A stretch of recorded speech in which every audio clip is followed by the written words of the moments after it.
Perfect. So I'm Tiffany, and this is part of our free astrology series at wiseskiescollective.com. I am going to teach about planetary rulership today. For anybody watching live, of course, you guys are all friends. You know how we roll in here, so I'll skip over the Zoom etiquette. Basically, I'm going to leave a lot of time for personal questions so that we can really look at your personal charts. Again, you guys know me. For anybody that is new or is watching for the first time, welcome to Wise Skies. It's a spiritual development agency. We offer one-on-one sessions and classes in astrology, human design, and psychic development. All of my favorite topics. It's like a dream come true, right? So before I was doing this professionally, I was really working in the corporate world with live music events, with Lollapalooza, with Austin City Limit Music, with Google Fiber, Torchy's Tacos, all kinds of fun Austin brands. And on a personal level, I'm a backyard herbalist and beekeeper. And in terms of my personal astrology, I have a sun and moon in Scorpio, which means I was born on a new moon because they're in the same sign. And my rising is Sag. So I always have some fun, crazy story to tell. What we're really going to cover today are the planetary rulers, what they are, what yours is, and what it means for you in your life. Basically, every sign in the zodiac, every constellation, every sign is governed by the energy of a planet, right? It's ruled by, and sometimes two. And so this can be kind of hard to digest. Like the words are what's kind of the confusing thing, like ruled by, governed by, right? Like those are just kind of the words that we use in astrology professionally.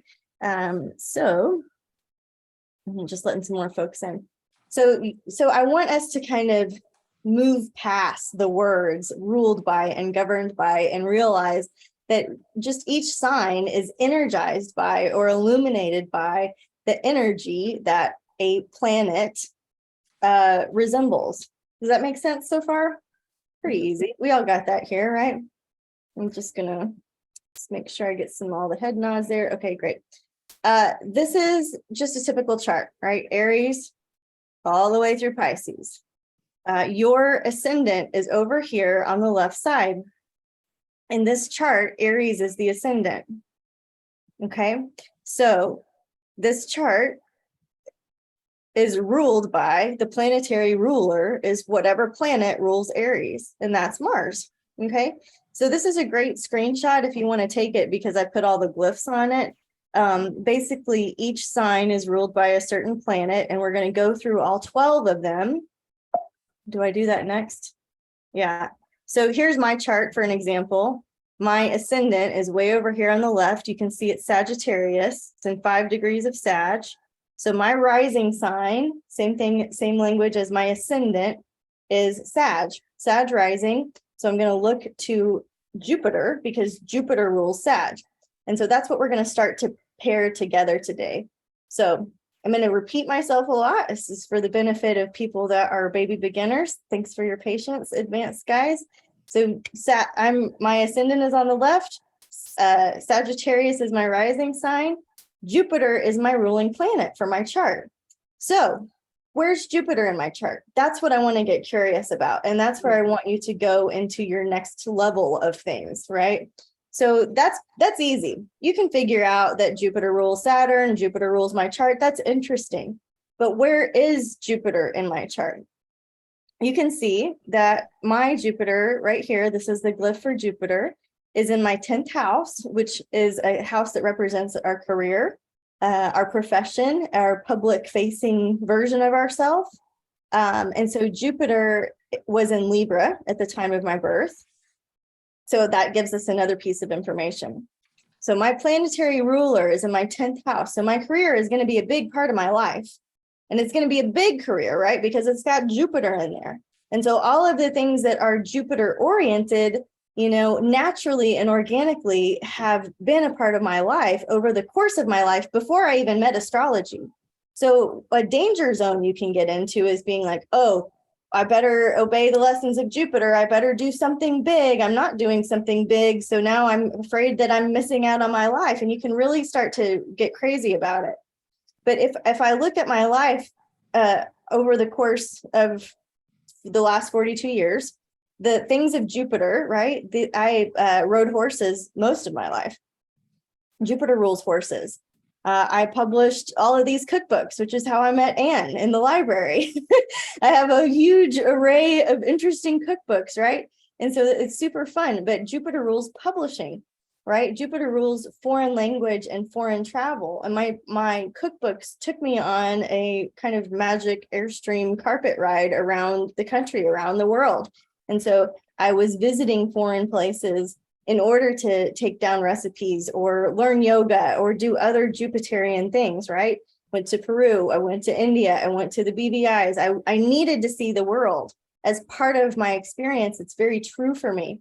My parents' charts are not ruled by Jupiter. They did not want to travel in the way that I wanted to. It wasn't an escapism thing. It was pieces of the world that I wanted to have in my experience in this one precious human life, right? So if you're parenting someone, that's kind of nice to know, or, however you want to use it. We can talk about other ways to use it, but you can see Jupiter's influence over the course of my life happening organically. And I think we're going to find that for you guys too. So I wanted to go through all 12 of them. Before I do that, I want to make sure everybody knows what their ruling planet is. And if not, I want to figure it out with you and for you. So that we can have a really personalized and fun class for everybody that at least came live. And for those watching the replay, you're going to have fun too. But Anne, you're first underneath me in the little box. Do you know your ruling planet? Yes, the moon. Okay. And Julie, do you know yours? No. Scorpio rising. Scorpio rising. Okay. Pluto. Mars and Pluto. Yes, very good. Kendra, do you know your ascendant, your ruling planet? We've got the Leo rising. So is that the sun? Yep, you got it. Shelley? Virgo rising, Mercury. Good. Okay, perfecto. And then Debbie, do you know your ascendant? Do we need to look up your chart? I don't know. I mean, my brain's totally gone today. That's okay. Let me look. I think I have your chart on my file. So let me help you out. Notification crazy. While I'm looking up Debbie's, Sarah, do you have yours? Yes, I'm also Virgo. Oh, two Sarahs. Sarah, you have Virgo rising? Yeah, I'm a Mercury ruled. Okay, perfect. And then is it Sari? S-A-R-I? Yes. Okay. My ascendant is Capricorn. Amazing. And so it's ruled by Saturn. Okay. And it's in the 8th house for me. Amazing. That's great to know that you have the house. I'm just scrolling for Debbie's chart. June 17th, Debbie? Yes. Debbie, okay. So you are Capricorn rising, okay? So your Okay. Capricorn is your ascendant. And so Saturn, when we get to you, Saturn is what rules your chart. And your Saturn is in Scorpio in your 10th house, okay? Okay. Okay, great. So why are you guys all here? Because everybody knows their ruling planet. What can I help you get out of this? I'm going to go through class as I normally would, but if you're like, there's this thing that I want to know about, then please let me know because I could elevate the class for you. But if we go through the zodiac, it's helpful for if you want to have this, as a video later. So I just want to go in order. If Aries is your ascendant, right? Mars is the planet that rules your chart or energizes your chart. And so where Mars is going to be more interesting. Does anybody have a Mars? Now, if you're a Scorpio, we'll get to that. But if you have an Aries ascendant, please let me know and we'll do a little deep dive. With a Mars ruler, the themes and lessons are going to be very Aries oriented, right? It's going to be about pioneering, about your assertiveness. It's going to be where you're more competitive, where you need to kind of work on your own sometimes. And the pitfalls are going to be that 7 of Wands feeling like I'm doing everything by myself. Why isn't anybody helping me? Well, because you're doing everything by yourself. If you want something done, ask a busy person, right? That's that Aries ascendant. They're got the hummingbird energy. They're first, they're in charge. They know how to take action. And, my mom was an Aries. She didn't have an Aries ascendant, but I will say for the women watching, this is a more difficult placement to have Aries rising. It's difficult because of our society, of our conditioning, of our culture. It's not necessarily that it's hard to be you. It's just, it just has a certain tone to it that is more masculine, that is more driven, and that is sometimes either praised or squashed down, right? I'm going to try to mute you guys. I can't. If you'll mute yourselves, let's see, that would be great. Okay. Thank you guys. Just sounded like I had just had one feedback. Okay. The myth around Mars, right? Mars is the god of war. And so there can be a big part of your life that is going to be dealing with conflict resolution. And so I get calls from clients all the time. It's like, well, is my life always going to be like this? And yes and no, right? Yes, without awareness. Sorry, would any of this apply if your moon is in Aries? You're going to feel the same vibe, right? So anywhere you have an Aries placement, you're going to feel this type of a vibe. Aries moon, I'll just be direct. It can be this hot-headedness about it. It can be making a decision quickly. It can be making a decision emotionally. And sometimes that's what's needed, that impulse, right? Sometimes that is not what is needed, and you have to go back and make a new decision. And so these kind of quick decision makers that are very impulsive, right? They also, if you get steamed up quickly, you also tend to cool off quickly. And that can be easy for you to understand and hard for other people around you to understand. And so there's some navigation that's required, right, with all of that. Kendra has the Aries moon, and she does feel very deeply, and yes, hot and cold. Yeah. Right. That's good. Right. I've had an Aries boss. I've had an Aries mom, and I know how it's like to be on the other side of that. And I also see how it's like to be on the inside of that. So everything is worth exploring and navigating and bringing the subconscious to the conscious. And that's really what I'm talking about with the mythos of Mars. So you're going to have this conflict resolution theme in your life. If you've got Mars as your chart ruler, you're a high energy person. You are probably somewhat athletic. You're probably prone to go hot and hard earlier in the day and then taper off your energy. You're somebody that needs to find their passions. And so if you've been kind of involved in this life where you haven't felt passionate about something, you're never going to feel fulfilled until you get that fire, that Mars energy, that raw warrior energy. And so it might not ignite for you earlier in life. That's fine. It might ignite later for you. But with Mars as your chart ruler, we would also want to look at the placement of Mars, where you're going to find that drive and that stamina and that energy. Shelley has 4 planets in the first house ruled by Aries. So some undertone of that for you too. Awesome. 4 planets in the first house, right? And so, because you were in the human design hang the other day, and some of the themes that we were talking about with the mom and the sister, that would be a very huge challenge, because you are here to be yourself. Those 4 planets in the first house. Do you have any house that has more than 4 planets in it?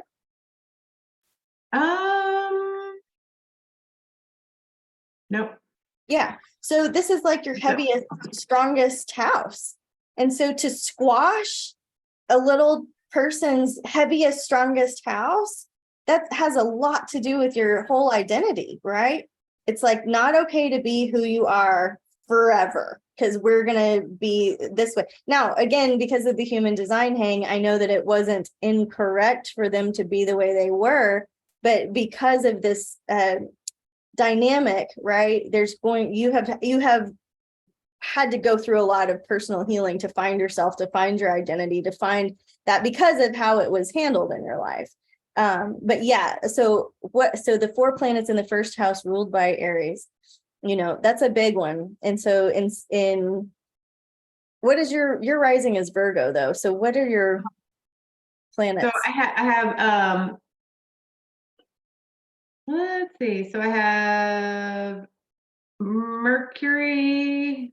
Let's see. I have 2 in Virgo and 2 in Libra.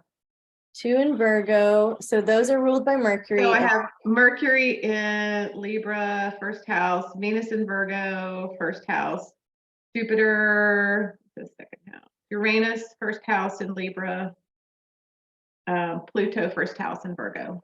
Okay, so those are definitely 4 heavy hitters.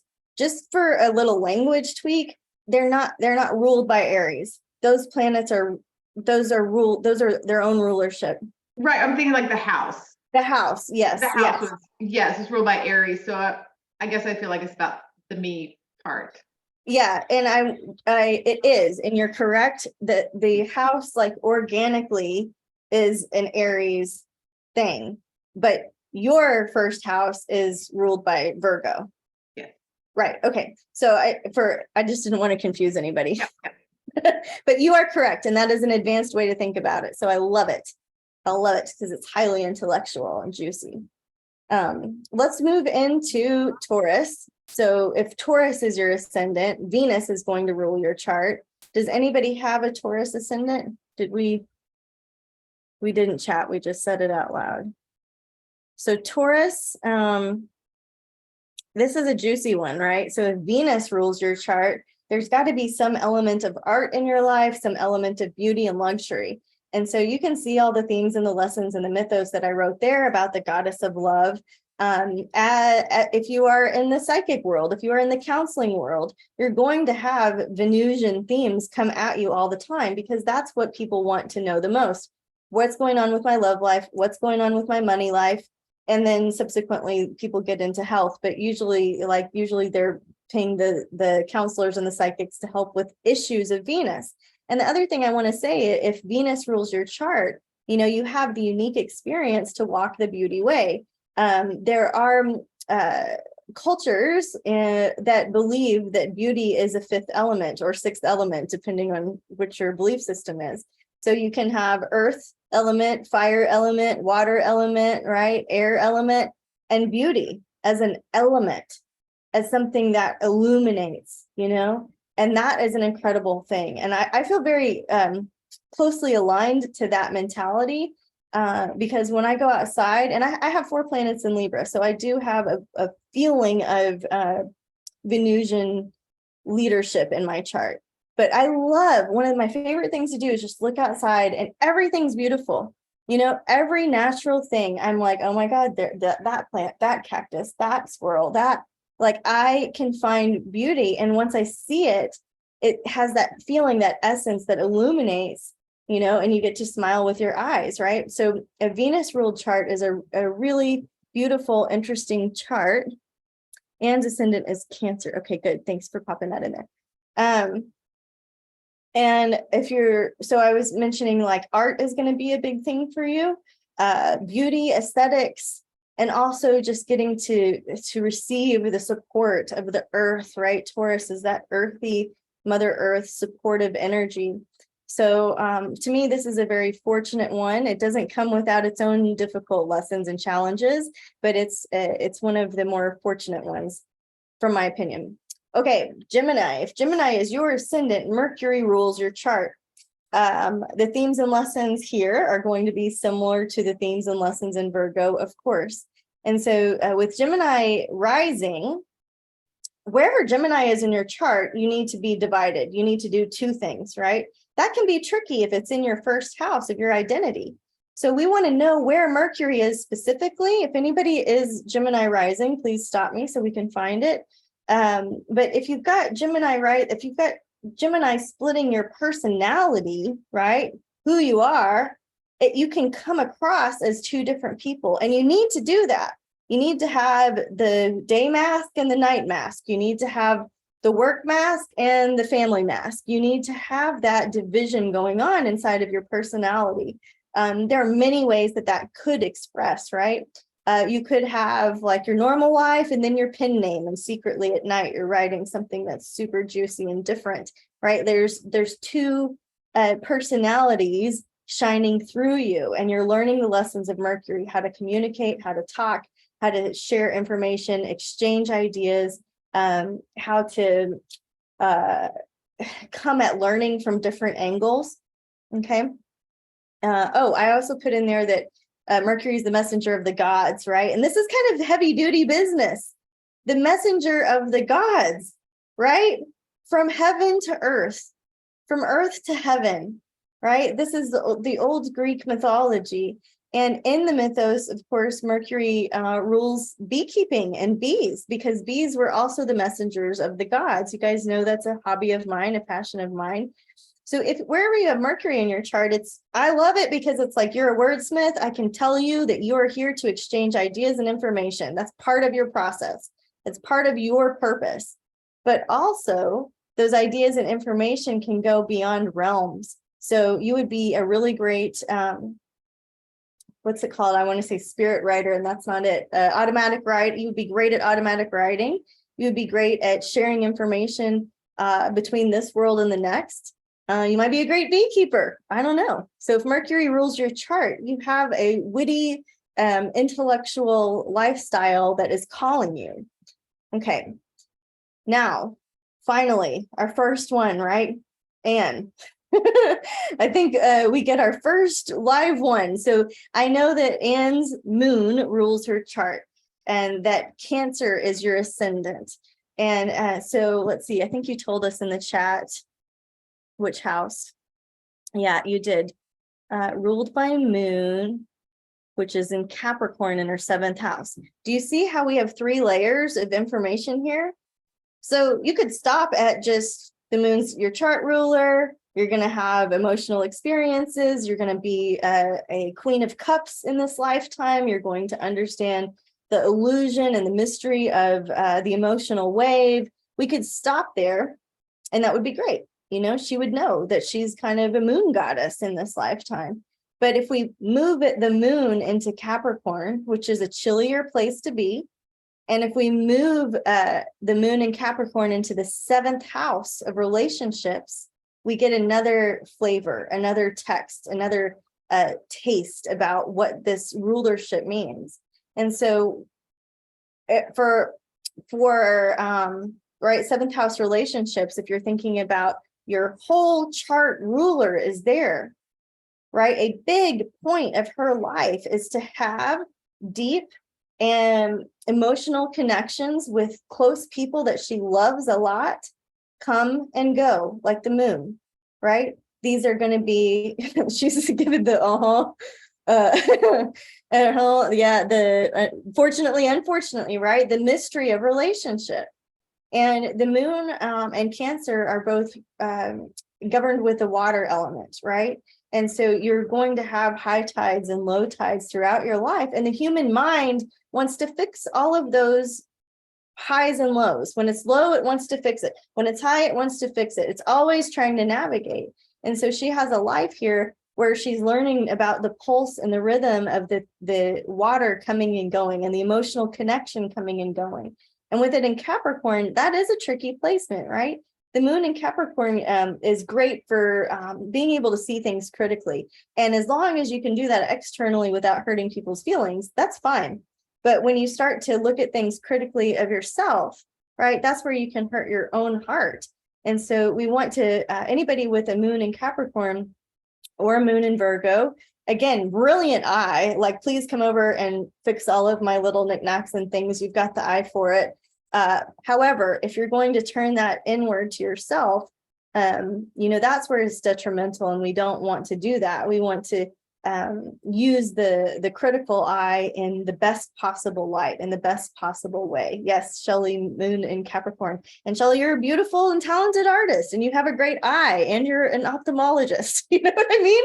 So this is perfect for exactly, we're meeting 2 people here with this discussion.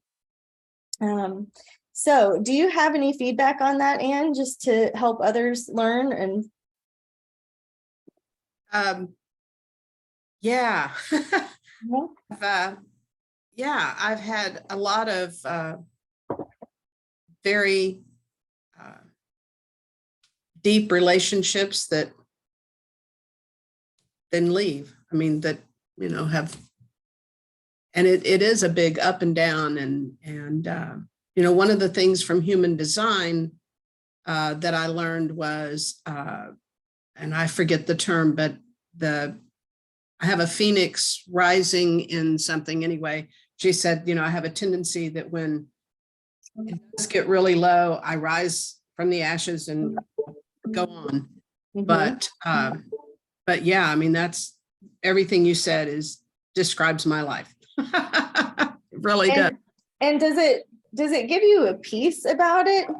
Does it make you mad? Does it make you curious? It's nice to know it now. Yeah. I think it's helpful. It would have been nice if I'd known it, like 40 years ago. Yeah. But yeah, I think it helps resolve. It helps me to understand why I've approached some things the way I have, and yeah, I think it adds a little piece to for myself. Yeah. That's what it does for me. It's not the same for everybody. Some people are like, well, I don't want to be doomed to highs and lows of relationships, right? And you're not doomed to it. You're blessed with No, it. I mean, that's the way it's going to be. So we can accept what is, or we can resist and cause ill health. You know what I mean? And that's where I really like the astrology. It's like we can be in non-resistance to the natural flow of our life. Okay, cool. Thank you for sharing that. That's super helpful. Let's go into Leo. I think this was Kendra. Is that right? I think you had Leo as your ascendant, which is yes. And so the sun rules your chart, which is like one of the most powerful illuminaries. This is also very sporty. What did you tell me? What house? I've got my 6th house. Okay. My sun in Aquarius there. Oh, right. Yes. Okay. So you can start to see this is kind of cool, guys. So to layer from our basic level is that Leo is rising. The sun rules her chart. We could stop there. Part of her biggest life lesson is about her own health, her own physical vitality, her own ability to shine. Think about what the sun does, provide light to others, right? Be a light bearer. Now, if we go into the next layer of it, right? If we go into the fact that her sun is in Aquarius, we know that every time I see Aquarius, I just say they were born under a different star, right? Born under a different star. Things have to be a little different, and it's beautiful and eccentric. She's not going to be getting like the standard labradoodle, right? Like she's got to get the hairless cat from the weird rescue from the other planet. It's got to be different and cool and wacky. And so there's a layer to that. Now it's in her 6th house. So another layer is that her routine, she has to have a routine for her health, for her personal health. There's 3 elements. And so when we see 3 elements that are what it's like repeating itself in a chart, right? We're going to have like, I don't know, I think it was Stephen Forrest. I can't remember whose class I was, but they were like, if you see it 3 times, you really need to exclamation point this in their life. And so what I'm seeing 3 times, right, is her personal health, her sun, her Leo ascendant, and her 6th house. All of those have that theme of her personal health, her physical health, her vitality. And so, Kendra, do you have like a workout routine? Have you had one that has worked, that hasn't worked? Is your physical health like above everything else? Can you talk about that a little bit? Yeah, it's actually it's always up and down, up and down. But interestingly enough, maybe like the last 5-8 years or so, really focusing on that. And I worked with a personal trainer to kind of, figure out like, why are you not losing weight? Why is this? Why is this? And it took like 2 years working with this one trainer, like taking a food sensitivity test, figuring out what I like, figuring out, routines. But it has been always something that I've kind of defaulted to. Like on vacation on summer, like I'm at the gym, I'm enjoying myself at the gym, and my friends are like, "What? You're going to the gym?" I find that that's very centering, that's very calming. Health has always been around, whether it's, been something that I've achieved or what am I working on, but very central. And actually, as you say, some of those things and personal and health and routine, just in my mind, just a small, that's not even health related, but kind of is small OCDs, like just Mhm. very small, like, oh, I have to have something this way, a small habit like this way. And again, to kind of bring up with Anne, with some of my human design, like it's very like, no, you like it this way, you like it this way, it kind of falls in the line, like, no, it might be quirky, no, I want you to not move this, I need this way, sort of a thing. And that's just how it is. Well, and I will say that because it's an Aquarius, you can take that and be an example to others. So you're in the gym, you might not ever know the impact that you have on the people in that gym. You might never know.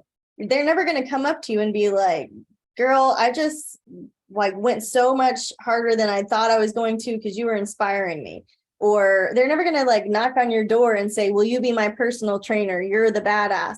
You might not know your influence, but you have one. Right. And so you just showing up in your life is like, that's the most important thing.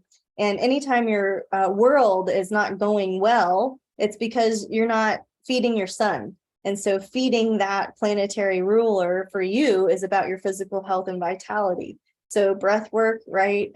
Sun energy. When you wake up in the morning, put your hands up in the sky and, whatever you want to say. I always say, like, I'm ready for service is what I say. But you might not feel that way. Like you might have another mantra you want to put up. But the idea is look up to the sun. That's what gives you hope, right? The sun.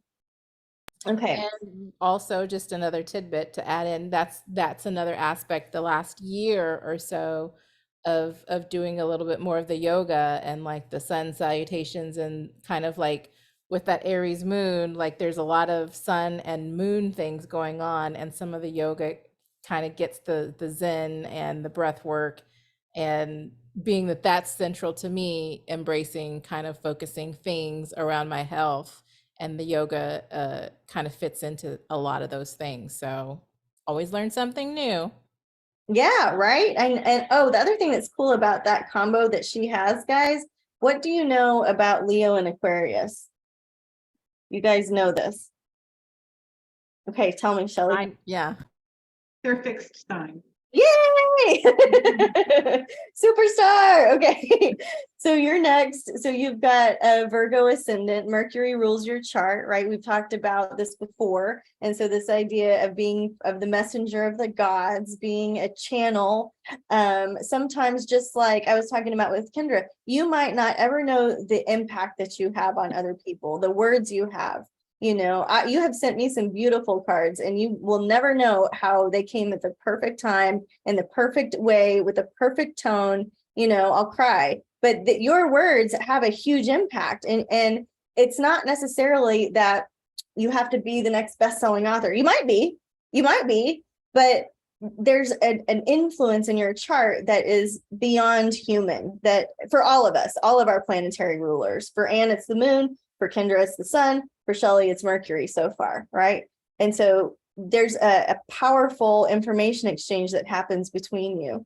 And sometimes you can just let some things go or write some things that will seed some change in people.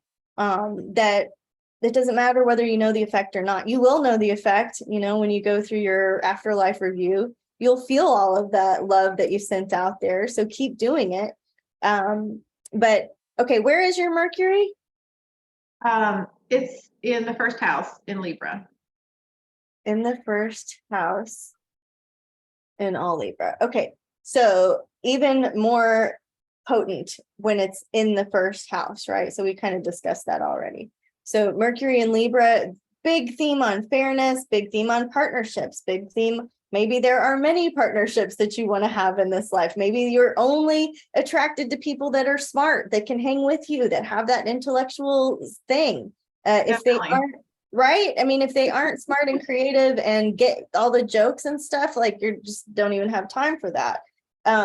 Mercury also rules Gemini. So that's why I'm saying like maybe there's multiple relationships that are going to be different seasons of your life, right? It's a very important part of your chart. They all matter. There's not like one that's the one. It's like there's a series of different ones that are very important. And another big theme for anybody with Mercury, especially in Libra, is going to be this quest for truth and justice and fairness.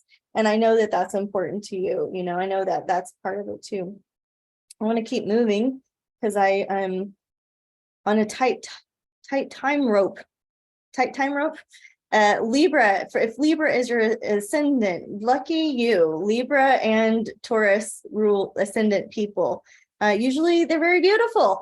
Venus rules their chart. Usually they have an air of beauty about them, but this is going to be the same information as the Taurus slide. Does anybody have Libra as their ascendant?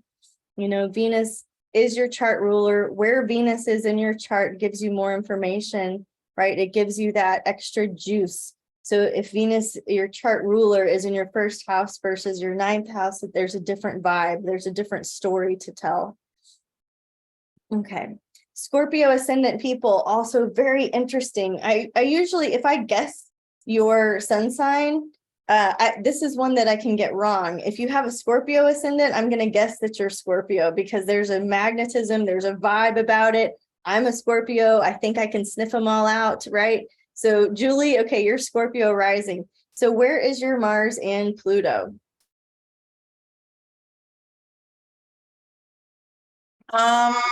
So my Mars is in Scorpio, my 12th house, and my Pluto is in my 10th house in Virgo.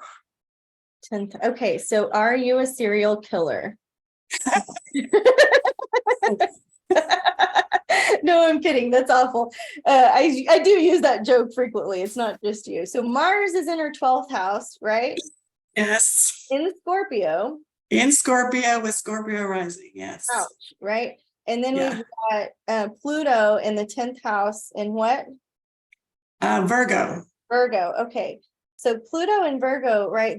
These are the people that have the ability to have this visionary quest of changing the dynamics in the mind, body, health rhythm. Which is a beautiful thing. It's in your career. And so no matter what you do, your career, the way that you work, the way that people see you in the public eye is going to change them. It's not going to be comfortable for them, right? Pluto, Virgo, you're going to need things done this way and they're not going to want them done this way, but you might come across as like having a knowing about it, which throws off the vibe because they don't want to be controlled. You're just giving the information that's correct, but it comes across in a way that that they're feeling controlled. Does that make sense in your life? Yes. Yeah. Okay. And so with Mars in the 12th house, this is a really difficult one. So Julie wins. Let's all give her some extra love today. This is a really difficult. We're going to lift her up. She's transforming things in her life. Mars in the 12th house. Okay. So 12th house, I have 4 planets in the 12th house. I'm familiar with that area. It's the house of the hidden. It's the house of prisons. It's where we can feel like we're in prison. And so with your chart ruler there, like I have full body chills, just kind of like we were talking about. Everybody has their own pains, right? Nobody's worse than the other. But if you, similar to how we were talking about Shelley with all those four planets in her first house and kind of being squashed on who she was meant to be, you have some secrets, man. And you have some secrets that probably somebody didn't want to let you get out of the bag. Does that make sense? Yeah. Probably people tell me things, I don't share things, but I don't share things people tell me, but yes. Right. It's in the vault. Right. But I feel like, you know, if you were to explore this further, there's probably either some repressed memories or some things deep down that you saw that you weren't supposed to see, that you experienced that you weren't supposed to experience. Of course, there's no mistakes, but it feels very much like there's some hidden energy that wasn't allowed to be expressed. And that's very painful. You know, it's one of the deepest pains with Mars and Pluto in the 12th house situation ruling your whole chart. So it's like your whole life has been ruled by this thing that you're not allowed to do. You know, Mars wants to do something and you haven't done it. And so once you become aware of it, right, you turn into the butterfly and you fly away, and, you know, the shoes are under the house and you're not in Kansas anymore and it's a new game.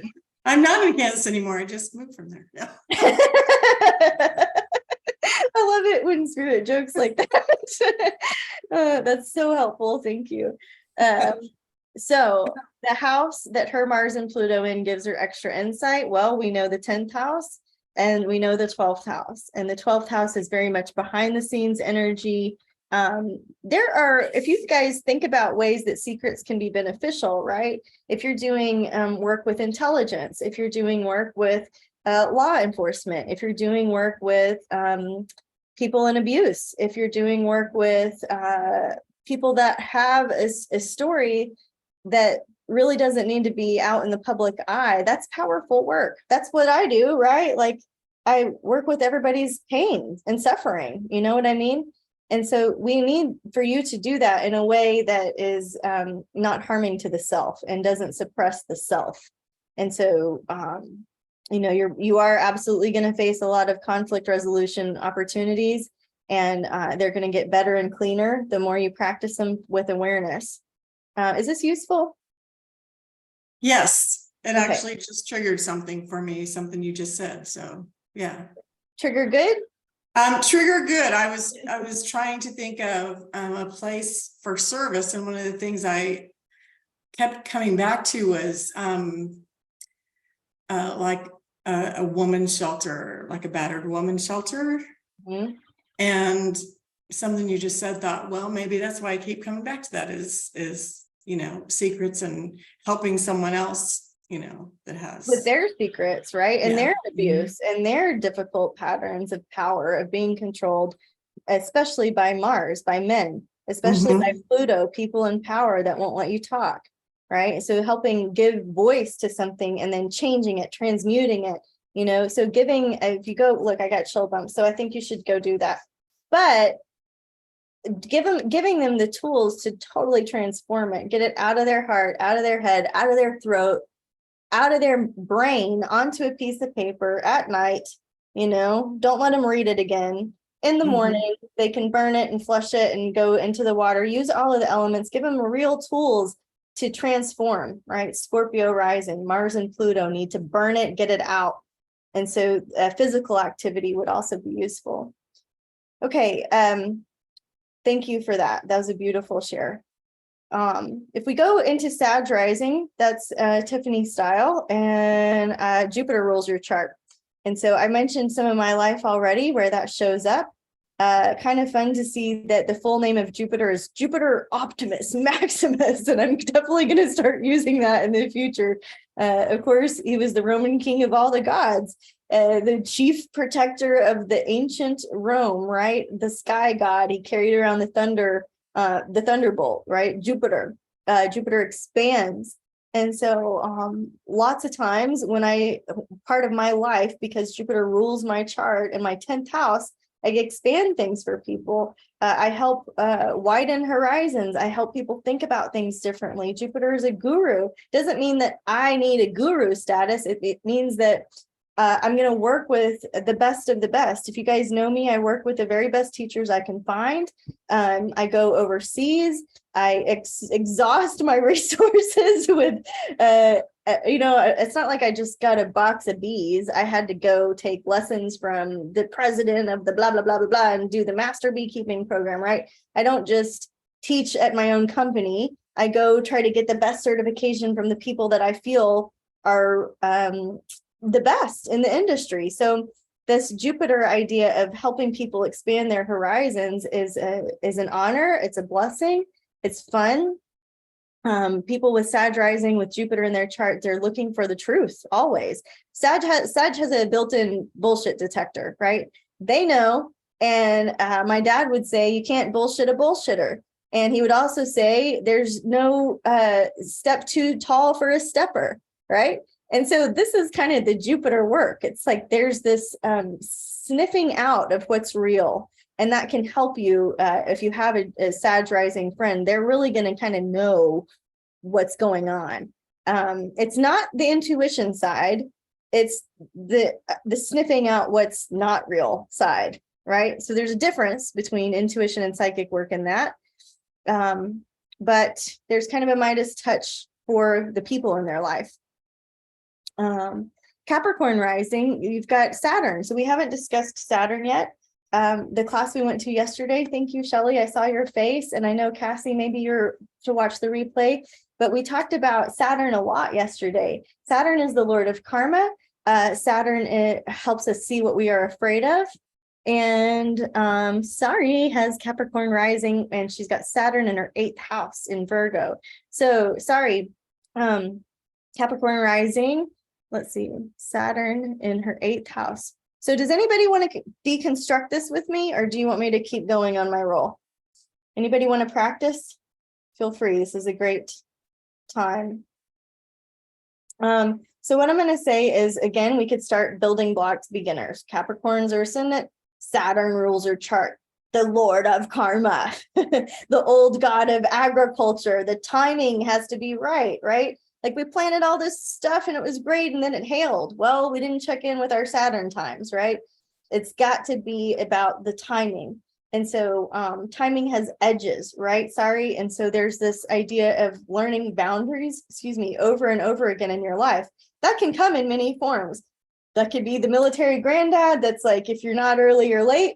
That could be that you're kind of late all the time and you're constantly hitting up other people's edges, and it's this friction thing that's going on until you can kind of see it.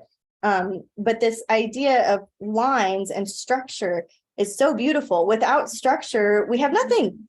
Our spines, our structure, the bones of the house, what am I saying? Like the logs. I'm out of words. the what are they? The house bones. These are the things that hold us up, the infrastructure. You guys aren't typing in the chat to save me. But the idea here is that there's something to do with structure that is very powerful and helpful in your life. So you might see over time that you are the one that is bringing structure, framing. Jesus, thank you. God. Okay. You might see over time that you are the one that is bringing the structure to things. You might find yourself in a job that doesn't have much structure, and you're like, here's the procedures and protocols. You might find that you are interested in chiropractic or dental work, something that provides a framing. Saturn so that's the first layer. The second layer for you, Sari, would be that it's in her 8th house. So what do we know about the 8th house? That it's about shared resources. It's about the deepest human bonds. The deepest human bonds are sex, death, and taxes. Why is taxes in there? I don't know. It's about inheritances. It's about sharing money, about sharing land. And 8th house people, if you have stuff in the 8th house, this is where you're good in a band, where you're better together than you are apart. A solo drummer isn't very hireable, right? So you need other people in the band to get along with your personal mission, your whole thing. You can provide structure, but if there's nobody there, if there's no scaffolding and other things that go along in the building, doesn't really matter. So part of your personal mission is to find the right team, to find the right band. And to really work, it's not that it's not creative, it's that it's more strategic, right? Does this make sense for you? Sorry, I don't see you yet. Do you want to unmute? Yeah. Can you hear me now? Yeah. Okay. I am actually a teacher, so that totally makes sense. And we're just starting a brand new school system here in Saskatchewan, and I am part of that team that's going to provide structure for online learning. So that's like really interesting that you said that. And also we ranch. my husband's the rancher, so he would be my +1. And then we share the land, like, and then we have 3 sons that will obviously be the 5th generation. So Oh my- all of that totally makes sense. Yeah, that's weird. I actually. literally have full body chills. Yeah, that's cool. It's so cool, head to toe. Okay, well, see, you don't even need astrology. It just helps you make sense of what you're already doing. You know what I Yeah. mean? Yeah, I love it. Yeah. I love it too. Glad you got a good one. They're all good ones, right? Okay, if Aquarius is your ascendant, Saturn and Uranus rule your chart. And so we need to look at, they co-rule your chart, I should say. So we already know a little bit about Saturn. We're going to add to this with what we know about Aquarius. With what we know about Uranus.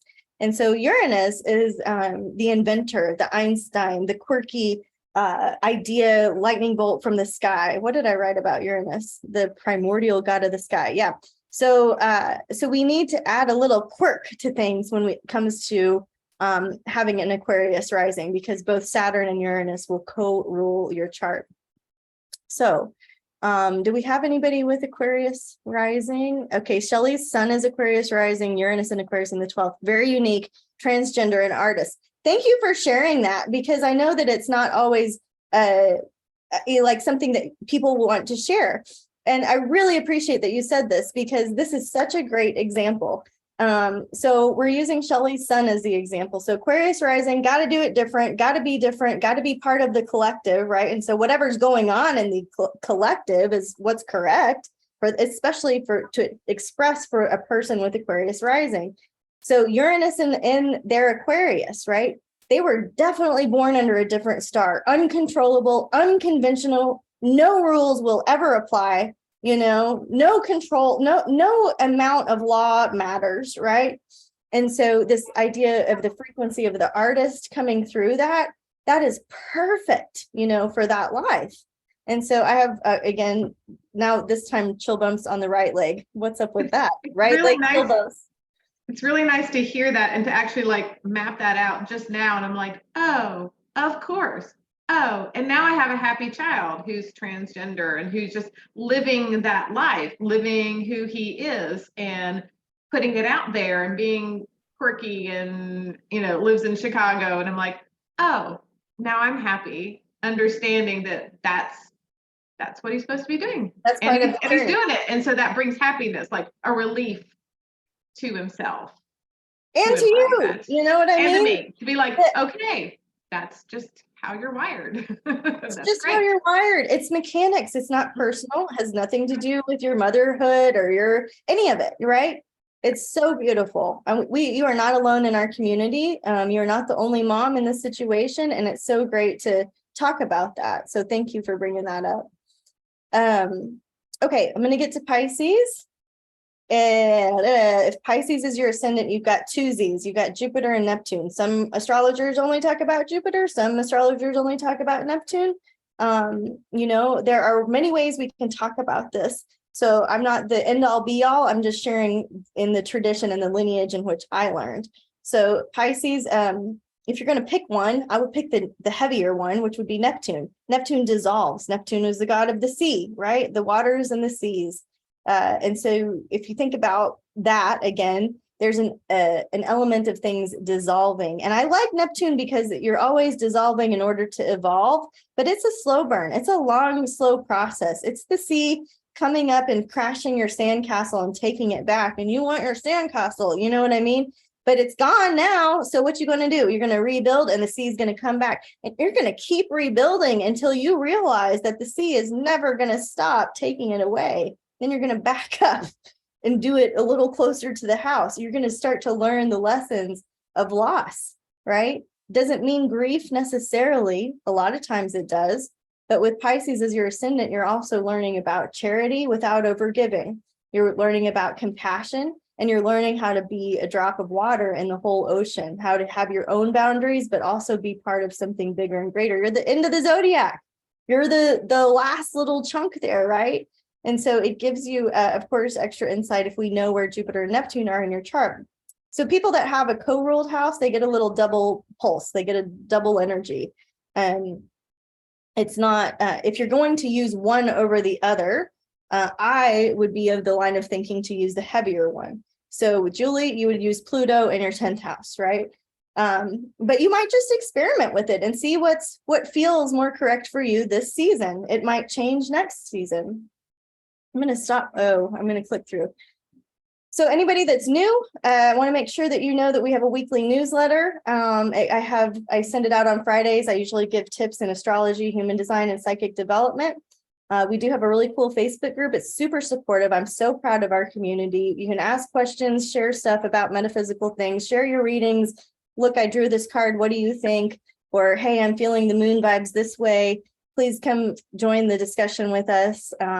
Most of you guys are members. If you need information about our membership or would like to have a first free month, please let me know.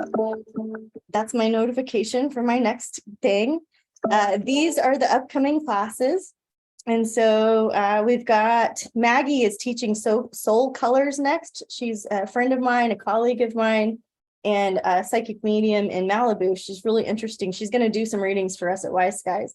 So if you're able to come to that one, great. In July, we're going to shift our focus to inner vision and what we see in the dark. And so our astrology hang is going to be about the 12th house. So Julie, I hope you can make it with your 12th houseness. And this is kind of the flow of the summer. So I just wanted to throw that out there in case anybody was new. Astrology Camp, I know a lot of you guys we're going to see back again starting in July. Some of you've already registered. Awesome. And just don't forget to use your membership code if you want to do the Astrology Camp. We're doing it on Mondays at 6 o'clock Central in July. So I normally like to blend over and bleed and go into like all of these side chats. I am going to be brief today, but if you have any extra questions, please don't hesitate to email me. I will absolutely get to every single one.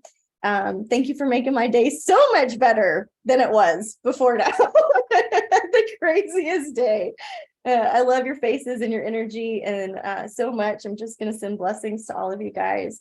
We'll see you next time, and namaste.